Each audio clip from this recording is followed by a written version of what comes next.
ಜೈ ಹಿಂದ್, ಎಲ್ರಿಗೂ ನಮಸ್ಕಾರ. ಇವತ್ತಿನ ಮೊದಲನೇ ಶಿಫ್ಟು ಎಕ್ಸಾಮು ಕಂಪ್ಲೀಟ್ ಆಗಿದೆ. ನೋಡೋಣ ಯಾವ ಥರ G K question, maths question ಮತ್ತು ರೀಸನಿಂಗ್ ಕ್ವಶನ್ನು ಬಂದಿದ್ವು ಅಂತ. ಓಕೆ, ಅದಕ್ಕಿಂತ ಮುಂಚೆ ಇನ್ನೂ ಯಾರು ನಮ್ಮ ಚಾನಲ್ಗೆ ಸಬ್ಸ್ಕ್ರೈಬ್ ಆಗಿಲ್ಲ, ಆದಷ್ಟು ಬೇಗ ಸಬ್ಸ್ಕ್ರೈಬ್ ಆಗಿ. ನಿಮಗೆ ಇದೇ ಥರ ಕೇಂದ್ರ ಹಾಗೂ ರಾಜ್ಯ ಸರ್ಕಾರದ ಸ್ಪರ್ಧಾತ್ಮಕ ಪರೀಕ್ಷೆಗಳಿಗೆ ಸಂಬಂಧಪಟ್ಟಂತಹ ಮೋಸ್ಟ್ ಯೂಸ್ಫುಲ್ ಇನ್ಫಾರ್ಮೇಷನ್ ಕೊಡ್ತಾ ಇರ್ತೀವಿ. ಓಕೆ, ಬನ್ನಿ, ತಡ ಮಾಡೋದು ಬೇಡ, ವಿಡಿಯೋ ಶುರು ಮಾಡೋಣ.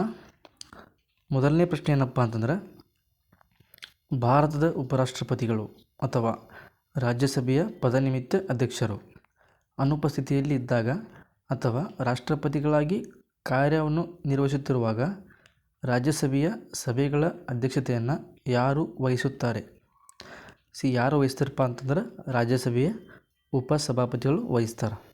ಓಕೆ, ಹಾಗಾದರೆ ಇವರು ಕೂಡ ಇರಲಿಲ್ಲಪ್ಪ ಅಂದ್ರೆ ನೆಕ್ಸ್ಟ್ ಯಾರು ವಹಿಸ್ತಾರೋ? ಇಲ್ಲಿ ನೋಡ್ರಿ, ಹೌದಾ, ರಾಜ್ಯಸಭೆಯ ಉಪಸಭಾಪತಿಗಳು ಕೂಡ ಅಧ್ಯಕ್ಷತೆಯನ್ನು ವಹಿಸ್ತಾರ. ಅವರೂ ಸಹ ಅನುಪಸ್ಥಿತಿಯಲ್ಲಿ ಇದ್ದಾರೆ. ನೆಕ್ಸ್ಟ್ ಯಾರು ವಹಿಸ್ತಾರಪ್ಪ ಅಂತಂದ್ರೆ ಸಭೆಯು ನಾಮಕರಣಗೊಂಡ ಸದಸ್ಯರ ಸಮಿತಿಯಿಂದ ಅಧ್ಯಕ್ಷತೆಯನ್ನು ವಹಿಸಲ್ಪಡ್ತದೆ. ಉಪರಾಷ್ಟ್ರಪತಿಯವರೂ ಇಲ್ಲ ಹಾಗೂ ಉಪಸಭಾಪತಿಯವರೂ ಇಲ್ಲ. ಅವಾಗ ಯಾರು ನಿರ್ವಹಿಸ್ತಾರಪ್ಪ ಅಂತಂದರೆ ಆ ಒಂದು ಸಭೆಯು ನಾಮಕರಣಗೊಳಿಸಿದಂಥ ಸದಸ್ಯರ ಸಮಿತಿಯಿಂದ ಒಬ್ಬ ಈ ಒಂದು ಸಭೆಯ ಅಧ್ಯಕ್ಷತೆಯನ್ನು ವಹಿಸ್ತಾರೆ. ಓಕೆ, ನೆಕ್ಸ್ಟ್ ಕ್ವಶನ್, 12ನೇ ಮುಖ್ಯ ಮಾಹಿತಿ ಆಯುಕ್ತರ ಬಗ್ಗೆ ಒಂದು ಕ್ವಶನ್ ಮಾಹಿತಿ. ಏನಪ್ಪ ಕ್ವಶನ್ ಅಂತಂದ್ರೆ, ಪ್ರಸ್ತುತ ಮುಖ್ಯ ಮಾಹಿತಿ ಆಯುಕ್ತ ರಾಜ್ಕುಮಾರ್ ಗೋಯಲ್ ಅವರಿಗಿಂತ ಮೊದಲು ಈ ಹುದ್ದೆಯನ್ನು ಅಲಂಕರಿಸಿದ ಭಾರತದ 12ನೇ ಮುಖ್ಯ ಮಾಹಿತಿ ಆಯುಕ್ತರು ಯಾರಪ್ಪ ಅಂತಂದ್ರೆ option B, Hiralal Samariya. Okay, ಅವ್ರ ಬಗ್ಗೆ ಒಂದು ಸಣ್ಣ ಇನ್ಫಾರ್ಮೇಷನ್ ಇದೆ ನೋಡ್ರಿ ಇಲ್ಲಿ. ಹೀರಾಲಾಲ್ ಸಮಾರಿಯಾ ಅವರು 12ನೇ ಮುಖ್ಯ ಮಾಹಿತಿ ಆಯುಕ್ತರಾಗಿದ್ದರು. ಓಕೆ, ರಾಜ್ಕುಮಾರ್ ಗೋಯಲ್ ಅವರು ಪ್ರಸ್ತುತ CICಯ 13ನೇ ಆಯುಕ್ತರಾಗಿದ್ದಾರೆ, ಮಾಹಿತಿ ಆಯುಕ್ತರು. ಓಕೆ, ಸಮಾರಿಯಾ ಅವರ ನೇಮಕಾತಿ ಅವರಿಗಿಂತ ಮೊದಲು ನಡೆಯಿತು. ಅಂದರೆ ಈಗೇನು ಪ್ರಸ್ತುತ ರಾಜ್ಕುಮಾರ್ ಗೋಯಲ್ ಅವರು ಇದಾರಲ್ಲ, ಅವರಿಗಿನ ಒಂದು ಹಿಂದೆ, ಅಂದರೆ ಅವ್ರಿಗಿನ ಮುಂಚೆ ಯಾರಿದ್ರಪ್ಪ ಅಂತಂದ್ರೆ ಹೀರಾಲಾಲ್ ಸಮಾರಿಯಾ ಅವರು ಇದ್ದರು. ಯಾರು? ಕೇಂದ್ರ ಮಾಹಿತಿ ಆಯುಕ್ತರು. ಓಕೆ, ನೆಕ್ಸ್ಟ್ ಕ್ವಶನ್, ವಿಶ್ವ ಬ್ಯಾಂಕ್ ಬಗ್ಗೆ ಒಂದು ಕ್ವಶನ್ ಐತೆ ನೋಡ್ರಿ ಇಲ್ಲಿ. ವಿಶ್ವ ಬ್ಯಾಂಕ್ ಮತ್ತು IMF ಅಂದರೆ ಇಂಟರ್ನ್ಯಾಷನಲ್ ಮಾನಿಟರಿ ಫಂಡ್ 2025ರ ವಾರ್ಷಿಕ ಸಭೆ ಬಗ್ಗೆ ಒಂದು ಕ್ವಶನ್ ಕೇಳಿದ್ದಾರೆ. ಏನು ಕ್ವಶನ್ ಅಂತಂದ್ರೆ, 2025ರಲ್ಲಿ ವಿಶ್ವ ಬ್ಯಾಂಕ್ ಗುಂಪು ಮತ್ತು ಅಂತಾರಾಷ್ಟ್ರೀಯ ಹಣಕಾಸು ನಿಧಿಯ ವಾರ್ಷಿಕ ಸಭೆಗಳನ್ನು ಎಲ್ಲಿ ಆಯೋಜಿಸಲಾಗಿತ್ತು? ಎಲ್ಲಿಪ್ಪ ಅಂತಂದ್ರೆ ಆ ಒಂದು IMFನ ಹೆಡ್ ಕ್ವಾರ್ಟರ್ ಕೂಡ ಅಲ್ಲೇ ಇದೆ. ಅದು ಯಾವುದಪ್ಪ ಅಂತಂದ್ರೆ ವಾಷಿಂಗ್ಟನ್ DC, ಅಮೇರಿಕದ ವಾಷಿಂಗ್ಟನ್ DCಯಲ್ಲಿ ಈ ಒಂದು ಸಭೆಯನ್ನು ಆಯೋಜನೆ ಮಾಡಲಾಗಿತ್ತು. ನೆಕ್ಸ್ಟ್ ಕ್ವಶನ್, ಇಲ್ಲಿ ನೋಡಿರಿ, ಎಕ್ಸ್ಪ್ಲೇಷನ್ ಐತೆ. ವಿಶ್ವ ಬ್ಯಾಂಕ್ ಮತ್ತು IMF ಪ್ರಧಾನ ಕಚೇರಿ ವಾಷಿಂಗ್ಟನ್ DCನಲ್ಲಿ ಇದೆ. ಓಕೆ, ಅಕ್ಟೋಬರ್ 13-18, 2025ರ ನಡುವೆ ಈ ಒಂದು ಸಭೆಗಳು ನಡೆದವ. ಮುಖ್ಯ ವಿಷಯ ಅಥವಾ ಥೀಮ್ ಏನಾಗಿತ್ತಪ್ಪ ಅಂತಂದ್ರೆ ಉದ್ಯೋಗಗಳು ಸಮೃದ್ಧಿಯ ಮಾರ್ಗ ಅನ್ನೋ ಒಂದು ಘೋಷವಾಕ್ಯದ ಅಡಿಯಲ್ಲಿ ಈ ಒಂದು ಸಭೆಗಳು ನಡೆದವು. ಓಕೆ, ನೆಕ್ಸ್ಟ್, ಮಹಿಳಾ ಕಬಡ್ಡಿ ಮೈದಾನದ ಮೆಜರ್ಮೆಂಟನ್ನು ಕೇಳಿದ್ದಾರೆ ಇವತ್ತಿನ ಮೊದಲನೇ ಶಿಫ್ಟ್ GKನಲ್ಲಿ. ಓಕೆ, ಸ್ಪೋರ್ಟ್ಸ್ ಕ್ವಶನ್, ಮಹಿಳಾ ಕಬಡ್ಡಿ ಮೈದಾನದ ಪ್ರಮಾಣಿತ ಉದ್ದ ಮತ್ತು ಅಗಲ ಎಷ್ಟಪ್ಪ ಅಂತಂದ್ರೆ ಆಪ್ಷನ್ ಬಿ, 12 ಮೀಟರ್ ಉದ್ದ, 8 ಮೀಟರ್ ಅಗಲ. ಇದು ಮಹಿಳೆಯರ ಕಬಡ್ಡಿ ಮೈದಾನದ ಒಂದು ಮೆಜರ್ಮೆಂಟ್. ಪುರುಷರದ್ದು ಎಷ್ಟಿದೆಯಪ್ಪ ಅಂದ್ರೆ 13 ಮೀಟರ್ ಉದ್ದ, 10 ಮೀಟರ್ ಅಗಲ ಇರುತ್ತೆ. ಹಿರಿಯ ಮಹಿಳೆಯರು ಮತ್ತು ಜೂನಿಯರ್ ಗರ್ಲ್ಸ್ ಅವ್ರದ್ದು 12 × 8 ಮೀಟರ್ ಇರುತ್ತೆ. ಸಬ್ ಜೂನಿಯರ್ ಅವ್ರದ್ದು 11 × 8 ಮೀಟರ್ ಇರುತ್ತೆ. ಇನ್ನು ಬಾಕ್ಲೈನ್ ಮಧ್ಯ ರೇಖೆ ಅಂದರೆ 3 ಮೀಟರ್ ಅಂತರದಲ್ಲಿ ಇರ್ತಾವೆ. Okay, correct answer option B, 12 meter ಉದ್ದ, 8 ಮೀಟರ್ ಅಗಲ. ನೆಕ್ಸ್ಟ್ ಕ್ವಶನ್,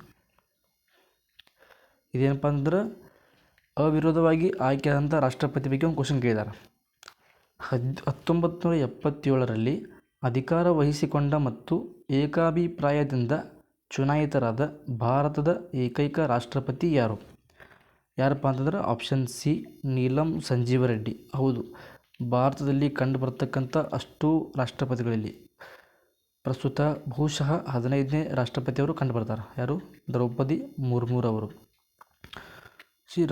ರಾಜೇಂದ್ರ ಪ್ರಸಾದ್ ಅವರಿಂದ ಹಿಡಿದು ಪ್ರಸ್ತುತ ಇಲ್ಲಿವರೆಗೂ ಕೂಡ ಅವಿರೋಧವಾಗಿ ಆಯ್ಕೆಯಾದಂತಹ ಏಕೈಕ ರಾಷ್ಟ್ರಪತಿ ಯಾರಪ್ಪ ಅಂತಂದ್ರೆ ಅದು ನೀಲಂ ಸಂಜೀವ ರೆಡ್ಡಿ.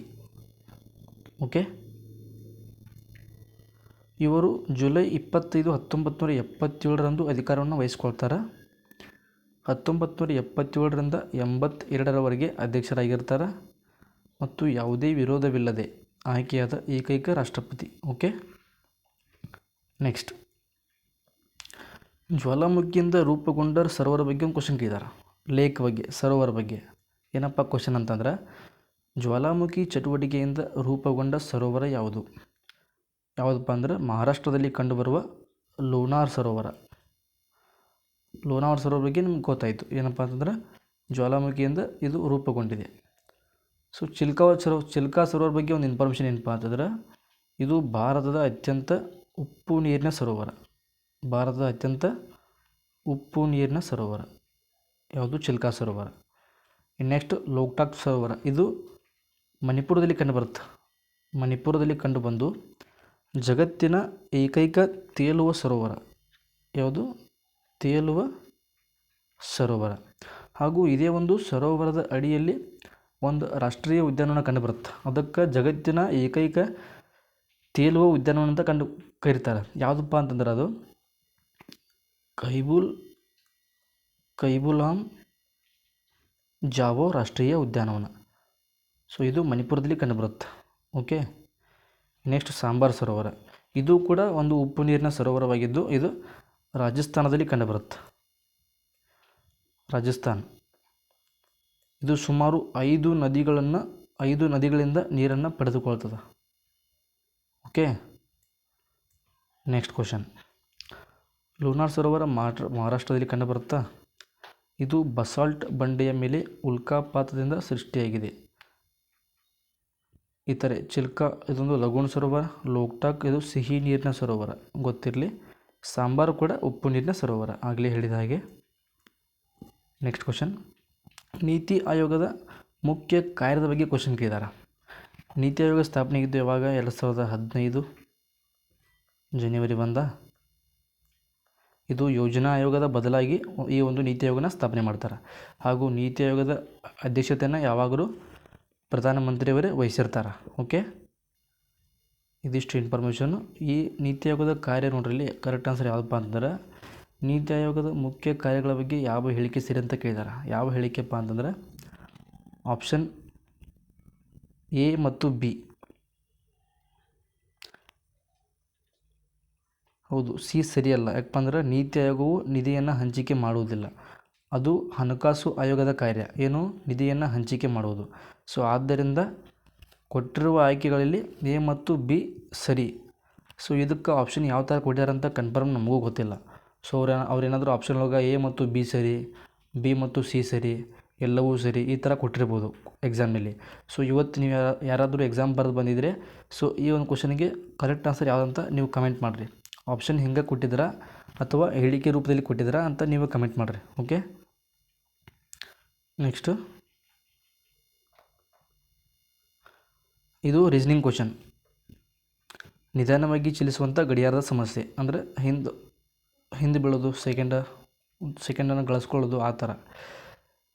ಇಂದು ಮಧ್ಯಾಹ್ನ 3 ಗಂಟೆಗೆ ಸುಮಾರು 6 ನಿಮಿಷ ನಿಧಾನವಾಗಿರೋ ಗಡಿಯಾರವು ಪ್ರತಿ ಗಂಟೆಗೆ 12 ಸೆಕೆಂಡ್ಗಳನ್ನು ಗಳಿಸ್ತದೆ. ಅಂದರೆ 12 ಸೆಕೆಂಡನ್ನು ಮುಂದೆ ಚಲಿಸ್ತದೆ. ಹಾಗಾದರೆ ಗಡಿಯಾರವು ಸರಿಯಾದ ಸಮಯವನ್ನು ಯಾವಾಗ ತೋರಿಸುತ್ತದೆ? ಒಟ್ಟು 6 ನಿಮಿಷ ಹಿಂದೈತಿ ಗಡಿಯಾರ. 6 ನಿಮಿಷ ಅಂದರೆ 1 ನಿಮಿಷಕ್ಕೆ 60 ಸೆಕೆಂಡ್ ಇರ್ತಾವೆ. 6 ನಿಮಿಷಕ್ಕೆ 60 × 6 = 360 ಸೆಕೆಂಡ್. ಈಗ ಮುಂದೆ ಬರಬೇಕಾದ ಅಂದರೆ 1 ಗಂಟೆಗೆ ಅದು 12 ಸೆಕೆಂಡ್ ಗಳಿಸೈತಿ. ಹಾಗಾದ್ರೆ ಅದು 360 ಸೆಕೆಂಡ್ ಗಳಿಸ್ಬೇಕು ಅಂತ ಎಷ್ಟು ಗಂಟೆ ಬೇಕು ಅದಕ್ಕೆ? Divided by 12. 12 ಒಂದಲೇ 12 3ಲೇ 36, ಈ 0ನ ಇಲ್ಲಿ ತಗೋರಿ. ಒಟ್ಟು 30 ಗಂಟೆ ಚಲಿಸ್ಬೇಕದು. ಮತ್ತೆ ಸರಿಯಾದ ಸಮಯ ತೋರಿಸ್ಬೇಕಂದ್ರೆ ಪ್ರಸ್ತುತ ಟೈಮ್ ಎಷ್ಟಾಗೈತಿ? ಮಧ್ಯಾಹ್ನ 3 ಆಗೈತಿ. ಪ್ರಸ್ತುತ ಟೈಮು ಮಧ್ಯಾಹ್ನ 3 ಗಂಟೆ ಆಗಿದೆ. ಮರುದಿನ ಅಂದರೆ ಮಾರನೇ ದಿನ ಮಧ್ಯಾಹ್ನ 3ಕ್ಕೆ 24 ಗಂಟೆ ಗಳಿಸ್ತೈತೆ ಅದು, 24 ಗಂಟೆ. ಸೊ ಇನ್ನೂ 6 ಗಂಟೆ ಗಳಿಸ್ಬೇಕು. ಸೊ ಮರುದಿನ ಮಧ್ಯಾಹ್ನದ 3 ಅಂದ್ರೆ ಹಿಡಿದು ಸೊ ಮತ್ತೆ ಏನಪ್ಪ ಅಂದ್ರೆ ಮರುದಿನ ಮಧ್ಯಾಹ್ನ 3 ಮರುದಿನ ಮಧ್ಯಾಹ್ನ 3 ಗಂಟೆಗೆ ಅದು 24 ಗಂಟೆನ ಕಂಪ್ಲೀಟ್ ಮಾಡುತ್ತೆ. ಮತ್ತೆ ಇನ್ನೂ 6 ಗಂಟೆ ಕಡಿಮೆ ಐತಿ. ಸೊ ಮತ್ತೆ 6 ಗಂಟೆ ಅದ ಮುಂದೆ ಚಲಿಸ್ಬೇಕು ಇನ್ನು. ಹಾಗಾದ್ರೆ ಟೈಮ್ ಎಷ್ಟಾಗುತ್ತೆ? ಮರುದಿನ ರಾತ್ರಿ 9 ಗಂಟೆ. ಸೊ ಇದು ಮರುದಿನ ಮುಂಜಾನೆ ಇಲ್ಲ, ರಾತ್ರಿ ಅಂತ ಆಗಬೇಕು. ಮರುದಿನ ರಾತ್ರಿ 9 ಗಂಟೆಗೆ ಅದು ಸರಿಯಾದ ಸಮಯವನ್ನು ತೋರಿಸ್ತದೆ. Okay, next. ಸೊ ಇದು ಸೊಲ್ಯೂಷನ್ ಅದರದ್ದು. ಇದು ಭಾರತೀಯ ನಾಗರಿಕ ಸುರಕ್ಷಾ ಸಮಿತಿ ಬಗ್ಗೆ ಒಂದು ಕ್ವಶನ್ ಕೇಳಿದ್ದಾರೆ.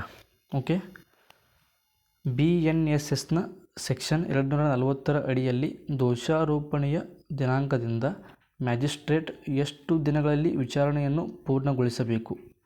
ಎಷ್ಟು ದಿನಪ್ಪ ಅಂತಂದ್ರೆ ಸುಮಾರು 60 ದಿನಗಳಲ್ಲಿ ಅದು ಪೂರ್ಣಗೊಳಿಸಬೇಕು. ನಿಮಗೆ ಗೊತ್ತಿರೋ ಹಾಗೆ ಮೊದಲು ಏನಪ್ಪ ಅಂತ ಇದ್ದು ಅಂತಂದರೆ IPC ಸೆಕ್ಷನ್ ಇದ್ದು, IPC ಮತ್ತು CRPC ಅಂತ ಇದ್ದವು. ಸೊ ಈಗ ಇವುಗಳ ಬದಲಾಗಿ IPC ಬದಲಾಗಿ BNS ಬಂದೈತಿ, CRPC ಬದಲಾಗಿ BNSS ಜಾರಿಯಲ್ಲೈತಿ. ಓಕೆ, ಅದರ ಮೇಲೆ ಕ್ವಶನ್ ಕೇಳಿದ್ದಾರೆ. ಕರೆಕ್ಟ್ ಆನ್ಸರು ಆಪ್ಷನ್ ಬಿ, 60 ದಿನಗಳು. ಒಂದು ಕೆಲಸ ಮ್ಯಾಗ ಒಂದು ಪ್ರಶ್ನೆ ಬಂದಿತ್ತು ನೋಡ್ರಿ. Day and work. 6 ಪುರುಷರು 12 ದಿನದಲ್ಲಿ, 4 ಮಹಿಳೆಯರು 8 ದಿನದಲ್ಲಿ, 8 ಹುಡುಗರು 10 ದಿನದಲ್ಲಿ ಒಂದು ಕೆಲಸವನ್ನು ಮುಗಿಸಬಲ್ಲರು. 12 ಪುರುಷರು, 8 ಮಹಿಳೆಯರು, 10 ಹುಡುಗರು ಒಟ್ಟಿಗೆ ಆ ಕೆಲಸವನ್ನು ಎಷ್ಟು ದಿನಗಳಲ್ಲಿ ಮುಗಿಸುವರು? ಸೊ ಈ ಒಂದು ಪ್ರಶ್ನೆಯನ್ನು ನೀವೇ ಸಾಲ್ವ್ ಮಾಡಿರಿ. ಓಕೆ, ಸೊ ಈ ಥರ ಡೇ ಆ್ಯಂಡ್ ವರ್ಕ್ ಮೇಲೆ ಕ್ವಶನ್ ಬರಕತ್ತವ, ಗೊತ್ತಿರಲಿ. ನೆಕ್ಸ್ಟ್ ಕ್ವಶನ್, ಲಾಭ ಮತ್ತು ನಷ್ಟದ ಮೇಲೆ ಕೂಡ ಒಂದು ಕ್ವಶನ್ ಕೇಳಿದ್ದಾರೆ. ಓಕೆ, ಒಬ್ಬ ಮನುಷ್ಯ 15 ವಸ್ತುಗಳನ್ನು 182 ರೂಪಾಯಿಗೆ ಖರೀದಿ ಮಾಡ್ತಾನೆ ಮತ್ತು 20 ವಸ್ತುಗಳನ್ನು 182 ದರದಲ್ಲಿ 15 ವಸ್ತುಗಳನ್ನು ಮಾರುತ್ತಾನೆ. ಅವನ ಲಾಭ ಅಥವಾ ನಷ್ಟ ಮತ್ತು ಕ್ರಯದ ಬೆಲೆ ಕಾಸ್ಟ್ ಪ್ರೈಸ್ ನಡುವಿನ ಅನುಪಾತವನ್ನು ಕಂಡುಹಿಡಿಯಿರಿ ಅಂತ ಕ್ವಶನ್ ಕೊಟ್ಟಿದ್ದಾರೆ. ಸೊ ಈ ಒಂದು ಕ್ವಶನ್ಗೆ ಕರೆಕ್ಟ್ ಆನ್ಸರು ಆಪ್ಷನ್ ಬಿ, 1:4 ಆಗುತ್ತೆ. ಓಕೆ, ಇದನ್ನು ಕೂಡ ನೀವು ಈ ಕೆಳಗಿನ ರೀತಿಯಲ್ಲಿ ಸಾಲ್ವ್ ಮಾಡಿರಿ. ಆನ್ಸರ್ ಬರ್ತೈತೆ 1:4. ಓಕೆ, ನೆಕ್ಸ್ಟ್ ಒಂದು ಸರಾಸರಿ ವೇಗದ ಮೇಲೆ ಕ್ವಶನ್ ಕೇಳಿದ್ದಾರೆ. ಪ್ರಶ್ನೆ, ಒಂದು ಕಾರು 36 ಕಿಲೋಮೀಟರ್ ಪ್ಲಸ್ 42 ಕಿಲೋಮೀಟರ್ ದೂರವನ್ನು 6 ಗಂಟೆಗಳಲ್ಲಿ ಕ್ರಮಿಸ್ತದೆ. ಹಾಗಾದರೆ ಸರಾಸರಿ ವೇಗ ಎಷ್ಟು ಅಂತ ಕೇಳಿದ್ದಾರೆ. ಓಕೆ, ಸರಾಸರಿ ವೇಗ ಎಷ್ಟಾಗುತ್ತೆ? ಟೋಟಲ್ ಡಿಸ್ಟೆನ್ಸ್ ಟ್ರಾವೆಲ್ಡ್ ಎಷ್ಟು ಬರುತ್ತೋ 40, 30, 70, 78 ಕಿಲೋಮೀಟ್ರ್ ಟ್ರಾವೆಲ್ ಮಾಡೀತದ. ಎಷ್ಟು ಗಂಟೆ ಒಳಗೆ? 6 ಗಂಟೆ ಒಳಗೆ. 6 ಒಂದಲೇ 6, 1 ಉಳಿತು, 6 3 18. ಅದು total 13 kilometre per hour average ಸ್ಪೀಡ್ನಲ್ಲಿ ಟ್ರಾವೆಲ್ ಮಾಡಿದೆ. ಇದು ಸರಾಸರಿ ವೇಗ. Okay, next question. ಸೊ ಸರಾಸರಿ ವೇಗದ ಮೇಲೆ ಈ ಥರ ಕ್ವಶನ್ ಬರಕತ್ತವ. ಇದೊಂದು ಏನಪ್ಪ ಅಂದ್ರೆ ನಿಮಗೆ ಗೊತ್ತಾಗಲಿ ಯಾವ ಥರ ಕ್ವಶನ್ ಕೇಳಕತ್ತಾರ ಎಕ್ಸಾಮ್ದಾಗ ಅಂತ. ಓಕೆ, ನೆಕ್ಸ್ಟು, ಅತಿ ಹೆಚ್ಚು ವರ್ಗಾವಣೆಗೊಂಡ IAS ಅಧಿಕಾರಿ ತಮ್ಮ ವೃತ್ತಿ ಜೀವನದಲ್ಲಿ 57 ವರ್ಗಾವಣೆಗಳೊಂದಿಗೆ ಭಾರತದ ಅತಿ ಹೆಚ್ಚು ವರ್ಗಾವಣೆಗೊಂಡ ಅಧಿಕಾರಿ ಎಂದು ಪರಿಗಣಿತರಾಗಿರುವ ಹಿರಿಯ IAS ಅಧಿಕಾರಿ ಯಾರು ಮತ್ತು ಅವರು 30 ಏಪ್ರಿಲ್ 2025 ನಿವೃತ್ತಿಯಾದರು? ಯಾರಪ್ಪ ಅಂತಂದರೆ ಅಶೋಕ್ ಖೇಮ್ಕರ್ ಅವರು. ಸೊ ಇವರು 1991 ಬ್ಯಾಚಲ್ಲಿ IAS ಆಗಿ ನೇಮಕಗೊಂಡವರು. ಓಕೆ, ಇವರ ಆಡಳಿತ ಅಧಿಕಾರದಲ್ಲಿ ಸುಮಾರು 57 ಬಾರಿ ಇವರು ವರ್ಗಾವಣೆಗೊಂಡಾರ. ಓಕೆ, ಮತ್ತು ಇವರು ಕಳೆದ ಏಪ್ರಿಲ್ 30, 2025 ರಿಟೈರ್ಮೆಂಟ್ ತಗೊಂಡಾರ. ನೆಕ್ಸ್ಟ್, ವರ್ಗದ ಬಾಹು ಉದ್ದ. ಸೊ ಇದು ಮೆನ್ಸುರೇಷನ್ ಕ್ವಶನ್. ಒಂದು ವರ್ಗದ ಪರಿಧಿ 24 ಸೆಂಟಿಮೀಟರ್ ಆಗಿದೆ. ಹಾಗಾದರೆ ವರ್ಗದ ಬಾಹುವಿನ ಉದ್ದ ಎಷ್ಟು ಅಂತ ಕೇಳಿದ್ದಾರೆ. ಓಕೆ, ವರ್ಗದ ಬಾಹುವಿನ ಉದ್ದ. ಸೊ ವರ್ಗದ ಬಾಹುವಿನ ಉದ್ದ ಅಂತ ಕೇಳಿದಾಗ ಟೋಟಲ್ ಅದರ ಪರಿಧಿ ಎಷ್ಟೈತಿ? 24 ಇದೆ. ಹೌದಾ? ವರ್ಗದ ಬಾಹುವಿನ ಉದ್ದ, ಒಟ್ಟು ಒಂದು ವರ್ಗಕ್ಕೆ ಎಷ್ಟು ಬಾಹುಗಳು ಇರ್ತಾವೆ? 4 ಬಾಹುಗಳು ಇರ್ತಾವೆ. ಸೊ ಡಿವೈಡ್ ಬೈ 4, 4 ಒಂದಲೇ 4 ಆರಲೆ. ಸೊ ಪ್ರತಿಯೊಂದು ಬಾಹು ಕೂಡ 6 ಸೆಂಟಿಮೀಟರ್ನಷ್ಟು ಉದ್ದ ಇದೆ. Okay, correct answer option C, 6 centimetre. So ಇಲ್ಲಿ ನೋಡ್ರಿ, ಅನುಪಾತ ಮೇಲೆ ಕ್ವಶನ್ ಕೇಳಿದಾರೆ. ಯಾವ ರೀತಿಪ್ಪ ಅಂತಂದರೆ, ಎರಡು ಸಂಖ್ಯೆಗಳು 3:4 ಅನುಪಾತದಲ್ಲಿವೆ. ಅವುಗಳ HCF 11 ಆಗಿದ್ದರೆ ಎರಡೂ ಸಂಖ್ಯೆಗಳ ಮೊತ್ತ ಎಷ್ಟು ಅಂತ ಕೇಳಿದ್ದಾರೆ. ಎರಡು ಸಂಖ್ಯೆ 3:4 ಅನುಪಾತದಾಗ ಅದಾವ. ಅವುಗಳ HCF ಅಂದರೆ ಮಹತ್ತಮ ಸಾಮಾನ್ಯ ಅಪವರ್ತ ಎಷ್ಟಪ್ಪ ಅಂದ್ರೆ 11 ಆಗಿದೆ. ಹಾಗಾದರೆ ಆ ಎರಡು ಸಂಖ್ಯೆಗಳ ಮೊತ್ತ, ಸಿಂಪಲ್ ಕ್ವಶನ್, 11 3 33 ಪ್ಲಸ್ 11 4 44, ಆನ್ಸರ್ ಎಷ್ಟು ಬರುತ್ತೆ? 77. ಸೊ ಇದೇ ಥರ ಇನ್ನೊಂದು ಕ್ವಶನ್ ಕೇಳಿದ್ದಾರೆ. ಆ ಕ್ವಶನ್ ಮಿಸ್ ಆಗಿದೆ. ಇದೇ ಸೇಮ್ ಕ್ವಶನ್ ಇನ್ನೊಂದು ಥರ ಕೇಳಿದ್ದಾರೆ. ಇದೇ ಕ್ವಶನ್ ಆದರೆ ಡಾಟಾ ಅಷ್ಟೇ ಬೇರೆ ಐತಿ. Okay, correct answer option C, 77. Next question, ಒಟ್ಟಾಗಿ ಬಾರಿಸುವ ಗಂಟೆಗಳು. 3, 6, 9, 12, 15, 18 ನಿಮಿಷಗಳ ಅಂತರದಲ್ಲಿ 6 ಗಂಟೆಗಳು ಬಾರಿಸುತ್ತವೆ. ಅವು ಒಟ್ಟಿಗೆ ಬಾರಿಸಲು ಪ್ರಾರಂಭಿಸಿದರೆ 24 ನಿಮಿಷಗಳಲ್ಲಿ ಎಷ್ಟು ಬಾರಿ ಒಟ್ಟಿಗೆ ಬಾರಿಸುವವು? ಪ್ರಾರಂಭದ ಸಮಯವನ್ನು ಹೊರತುಪಡಿಸಿ. ಸಿಂಪಲ್ ಈ ಕ್ವಶನ್ಗೆ ಹಂಗೆ ನೋಡ್ರೆ ನಾವು ಕ್ಯಾಲ್ಕುಲೇಷನ್ ಮಾಡೋ ಅವಶ್ಯಕತೆಯೂ ಇಲ್ಲ. 1 ಗಂಟೆ 18 ನಿಮಿಷಕ್ಕೆ ಒಂದು ಸಲ ಬಾರಿಸಾಯಿದೆ. ಅದು ನೆಕ್ಸ್ಟ್ ಬಾರಿಸ್ಬೇಕಂತಂದ್ರೆ 36 ನಿಮಿಷ ಆಗಿರ್ಬೇಕಾ? ಅವ್ರು ಕೇಳಿದಷ್ಟು 24 ನಿಮಿಷಗಳಲ್ಲಿ ಕೇಳಿದಾರೆ ಅಂತಂದ್ರೆ ಅದು ಒಂದೇ ಸರಿ ಬಾರಿಸಿರ್ತೈತಿ. ಸೊ ಇದನ್ನು ನಾವು ಇನ್ಕ್ಲೂಡ್ ಮಾಡಿದಾಗ ಆನ್ಸರ್ ಎಷ್ಟು ಬರುತ್ತೆ? 1 ಬಾರಿ ಮಾತ್ರ ಬರ್ತೈತಿ. Okay, next question,